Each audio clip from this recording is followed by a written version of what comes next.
Rajkot game జోన్లో fire accident కి ప్రభుత్వ వైఫల్యమే కారణమంది గుజరాత్ హైకోర్టు స్పెషల్ బెంచ్. 2 ఏళ్లుగా సరైన అనుమతులు లేకుండా గేమింగ్ జోన్స్ పనిచేస్తుంటే ఏం చేస్తున్నారని ప్రశ్నించింది. రాష్ట్ర ప్రభుత్వం రాజ్కోట్ మున్సిపల్ యంత్రాంగాన్ని నమ్మలేమని తెలిపింది. అధికారులు తనిఖీలు చేయకుండా ఆడుకుంటున్నారని ఆగ్రహం వ్యక్తం చేసింది. 2021లో గేమ్ జోన్ ఏర్పాటు చేసినప్పటి నుంచి మే 25న ప్రమాదం జరిగే వరకు ఉన్న రాజ్కోట్ మున్సిపల్ కమిషనర్లందరూ బాధ్యత వహించాలని పేర్కొంది. విడివిడిగా అఫిడవిట్లు సమర్పించాలని ఆదేశించింది హైకోర్టు స్పెషల్ బెంచ్.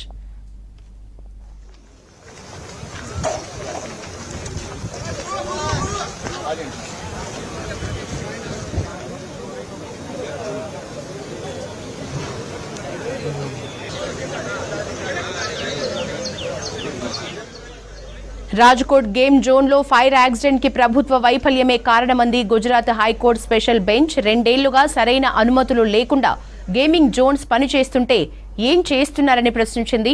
రాష్ట్ర ప్రభుత్వం రాజ్కోట్ మున్సిపల్ యంత్రాంగాన్ని నమ్మలేమని తెలిపింది. అధికారులు తనిఖీలు చేయకుండా ఆడుకుంటున్నారా అని ఆగ్రహం వ్యక్తం చేసింది.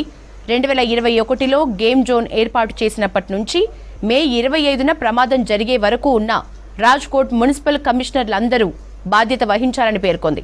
విడివిడిగా అఫిడవిట్లు సమర్పించాలని ఆదేశించింది హైకోర్టు స్పెషల్ బెంచ్.